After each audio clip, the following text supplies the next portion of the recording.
Quand les médecins nous parlent de la transsexualité, c'est intéressant, mais quand un médecin nous parle de sa transsexualité, c'est encore mieux, et c'est maintenant dans Capital Santé.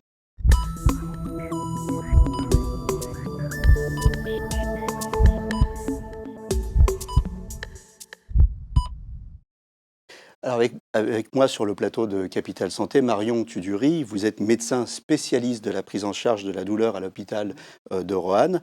Vous avez plein de casquettes différentes, hein. Vous êtes aussi urgentiste, vous êtes pompier volontaire. Je vous remercie d'avoir accepté l'invitation, hein, sur le plateau de Capital Santé. Les médecins parlent de transsexualité, mais ils sont peu à la vivre. On va commencer par un point sémantique avec vous. En parlant de vous, qu'est-ce qu'on doit dire? On doit dire transsexuel, on doit dire transgenre, on doit dire transidentitaire, male to femelle, MTF, on doit dire dysphorie de genre, ou est-ce qu'on doit utiliser d'autres termes encore que je n'ai pas listés là? Alors, la dialectique est en train de se mettre en place actuellement. Si c'est le médecin qui parle, ce sera la dysphorie de genre. La transsexualité, c'est toujours un peu problématique parce que dedans, il y a le mot sexe qui pose quand même toujours un petit peu de problème. Ce qui se rapproche plus actuellement, en tout cas de ma réalité, ça serait effectivement transidentité. Le mot sexe, il gêne parce qu'en fait, c'est pas un problème sexuel, c'est un problème d'identité. C'est D'identité, bien de ça, genre, de genre. garçon, fille, homme, femme, mais donc avec une binarité sexuelle, enfin avec un rappel au sexe biologique, mais ça va bien au-delà d'un problème. Ça va au-delà de la sexualité. Et de la Ça n'a sexualité. rien à voir avec l'homosexualité. Absolument pas. Hein, on est bien d'accord. Tout à fait. Il y a autant d'hétéros et homosexuels dans la communauté trans que dans la communauté cis, enfin, ce qu'on appelle cisgenre, c'est les gens comme vous et le reste de la population. Vous savez pas ce que je suis. On va dire ça comme ça. Alors, vous êtes en train de changer de sexe. Quel impact ça a sur votre sexualité? Alors, sur ma sexualité, un des premiers l'impact, il est qu'actuellement, je suis plutôt en stand-by.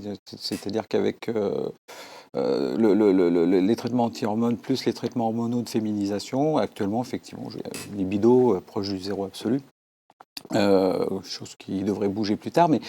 Et puis, voilà, il y a cette période de transition qui est compliquée, qui est complexe, avec un statut ni garçon, ni fille, entre les deux, en transition. Moi, en tout cas, ça me pose des difficultés. On disait tout à l'heure en rigolant, work in progress. En Tout à fait, en chantier, c'est En ça, oui, chantier, c'est ça. exactement. Alors Marion, vous êtes médecin dans une petite ville. Est-ce que vous avez eu envie de partir pour refaire votre vie ailleurs? Alors, quand ma décision a été prise, mais on en parle après, mais quand ma décision a été prise de démarrer une transition, il était hors de question pour moi de déménager. Il était hors de question de changer de vie. J'allais changer de genre, de sexe sur le plan chirurgical, mais il était hors de question de tout changer, de tout plaquer pour refaire tout, repartir à zéro ailleurs, parce qu'il n'y avait pas de raison de changer en fait. Ma vie, elle est sur la ville de Roanne. Mes connaissances, mon travail est sur Roanne. Et pourquoi? Simplement parce que je change d'identité, de genre, de sexe. Pourquoi j'irai ailleurs? Donc ça, c'était le postulat de base. Donc, il a fallu l'annoncer, donc l'annonce, ou plutôt les annonces. Alors, la femme, la famille, votre fils, vous avez un fils de 12 ans, les collègues, le boss, le patron de l'hôpital, la médecine du travail, les collègues pompiers, trop macho, hein, les collègues pompiers, les patients, on voyait tous les jours. Donc, au global, la réaction. Oui, au global, bon. Vous avez eu des bonnes surprises avec les gens ou pas? Alors, j'ai eu des très bonnes surprises. Dans l'annonce qui a été préparée, qui ne s'est pas faite comme ça d'un claquement de doigts, j'ai eu des surprises extrêmement agréables, de compréhension, d'étonnement. Et la plupart des gens me disaient, mais c'est courageux ce que tu fais. Bon, voilà, et ça m'a fait un réel plaisir. Après, si on raisonne avec ma femme, c'est un peu compliqué vu qu'on va divorcer. L'enfant, bien passé. Et effectivement, les pompiers, bon. Mais ça s'est globalement Bien passé. Mais par contre, vous avez dit, j'ai préparé, j'ai mûri mon annonce. C'est une des clés pour que ça se passe bien, ça? C'est-à-dire qu'on n'annonce pas sur un coup de tête, il faut bien penser son annonce? Il ne faut pas le faire sur un coup de tête. À chaque fois que j'ai connu des gens qui l'avaient fait dans la même situation que moi, ça s'est très, très mal passé. Alors déjà que ça se passe souvent mal en faisant les choses bien. Bon, il se trouve que j'ai peut-être plus de chance et les choses se sont relativement bien passées, mais j'avais un passif professionnel avec une reconnaissance. Les gens me connaissaient. Je suis une personne, je pense, à peu près gentille au niveau professionnel. Voilà. Donc ça se passait bien parce que j'ai présenté comme quoi, effectivement, Bruno disparaîtrait pour Marion, mais que ça ne changeait pas grand-chose au final. D'accord.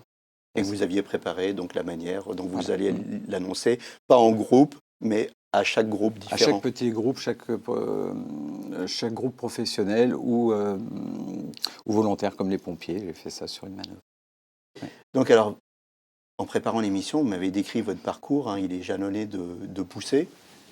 Vous me dites que très jeune, vous aviez le désir de vous déguiser, de se travestir. Mhm. C'était une impulsion qui revient et qui s'impose petit à petit. Et puis qu'il y a eu le désir de nier la pulsion. Vous me dites, j'ai vendu ça à ma Ouais. femme un peu comme du fétichisme. Mhm. Et puis que malgré tout, que s'habiller en fille, c'était excitant. Puis qu'un jour, ça devient une Mhm. nécessité. Et puis qu'un jour, ça n'a plus rien à voir avec le sexe. Et que ça devient une évidence. On veut devenir physiquement ce que l'on Mhm. sait être réellement. Mhm. Et donc, vous m'avez dit aussi, ça m'a pris plusieurs années pour comprendre finalement qui j'étais et pour comprendre que j'étais pas une dépravée sexuelle. Voilà, 25 à 30 ans, à peu près, enfin, bien 25 ans. Bien 25 ans d'avancée, de recul, pour entrer dans le moule social, garçon. Euh, et à chaque fois, on monte une marche supplémentaire. On revient en arrière, c'est 3 pas, enfin c'est 2 pas en arrière, 3 pas en avant. Puis au final, on arrive à monter toute la colline. Insensiblement, parce que ça s'est vraiment fait très, très, très, très, très lentement, euh, avec beaucoup, beaucoup de questionnements, surtout vers la fin. Quand j'ai décidé de démarrer, il a fallu d'abord que je fasse des annonces avant de me lancer dans la transition au niveau du grétisme.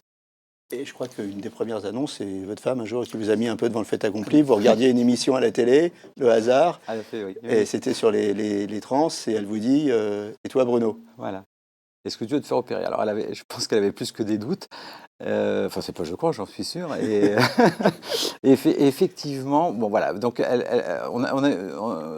il y a eu cette émission, parce que autrement, je tournais autour du pot depuis au moins 6 mois. Minimum 6 mois. C'était très, très compliqué, parce que je pouvais rien démarrer sans qu'elle soit au courant.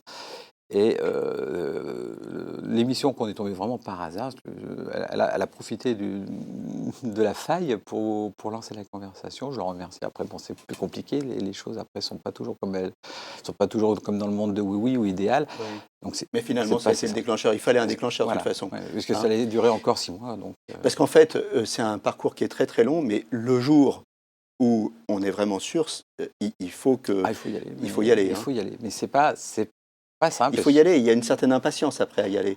Il y a la patience parce que ça traîne depuis des années, enfin en tout cas ce qui me concerne. Hein, il faut y aller parce que c'est extrêmement inconfortable cette situation.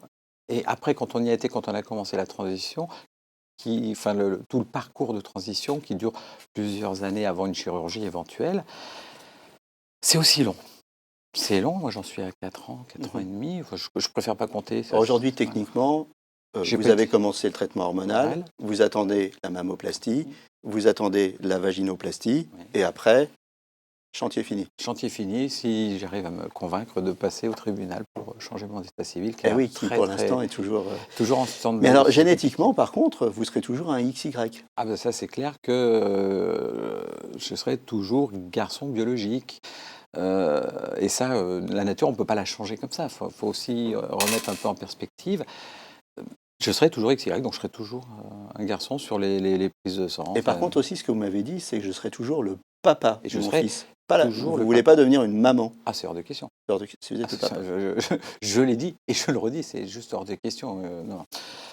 Parce qu'il a une maman, il ne peut pas avoir deux mamans. Voilà, sa maman, c'est clair, et elle fait très bien ce travail.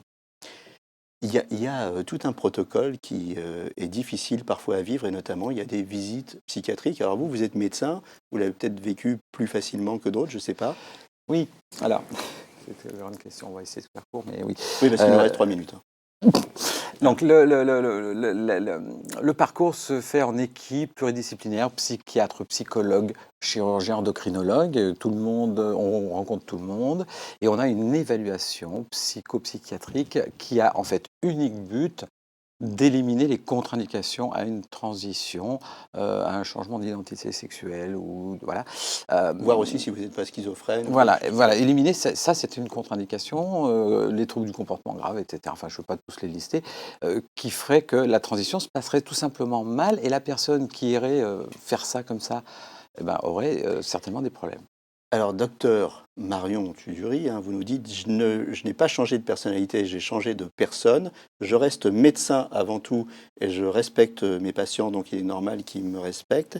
Et dans la relation patient-médecin, j'applique la méthode écoute-compréhension. C'est exactement la même démarche que j'ai appliquée pour mon coming out. Donc, au final, j'ai l'impression que ce qui vous a servi dans votre parcours de médecin, plus que vos connaissances scientifiques, c'est votre expérience humaine avec les gens, c'est ça? Oui. Pour réussir votre Ouais. coming out. Oui.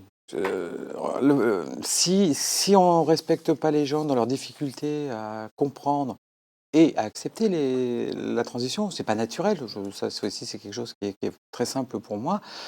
Si on y va à coup de matraque, on se retrouve avec des oppositions. Voilà, plus on sera violent dans l'annonce, moins on sera bienveillant dans l'annonce, et plus il y aura une résistance. Et c'était pas le but du jeu. Et puis Il faut laisser le temps aux gens de s'habituer. Oui. Il faut que les gens ils aient le temps, il faut leur laisser le temps et pas leur imposer trop vite. Pourquoi même Marion? si c'est simple. En 2 mots. Oui, tout simplement parce que je voulais un prénom. Tu sais, j'ai la chance de choisir le prénom. Je voulais un prénom qui soit pas un prénom tiré de tous les poncifs du transsexuel sexuel qu'on pouvait rencontrer. Voilà. Et donc Marion, c'était un prénom qui me plaisait, qui allait bien avec mon nom de famille dans les deux sens et qui chantait un petit peu. Donc voilà. Bruno, Marion, il y en a qui vous appellent Brugnon. Oui. C'est ça. Oui, c'était un pari, enfin, c'était une proposition d'un ado qui est adorable, et puis que je me suis approprié, que je l'ai proposé aussi à l'hôpital, et certains m'appellent encore comme ça. Qu'est-ce qu'on lui souhaite à Marion une fois que tout ça sera fini? Moi, j'ai envie de lui dire une belle histoire d'amour, non? Peut-être, j'espère. C'est trop tôt pour savoir. Pour l'instant, j'ai beaucoup de choses à mener en parallèle. Oui, encore beaucoup d'épreuves. Ouais. Oui. Écoutez, Marion, merci. En tout cas, on s'était promis de faire une belle émission, humaine, sensible, digne. J'espère qu'on a réussi et que votre expérience servira à tous ceux et à toutes celles qui vivent la même chose et qui servira à comprendre. Je vous souhaite une belle histoire d'amour, c'est ce que je vous ai dit, Marion, ou des belles histoires d'amour. Voilà, pour rejoindre Marion, je vous donne rendez-vous sur le Facebook de l'émission, s'il y a des gens qui veulent vous poser des questions. À bientôt pour un nouveau numéro de Capital Santé, et d'ici là, portez-vous bien.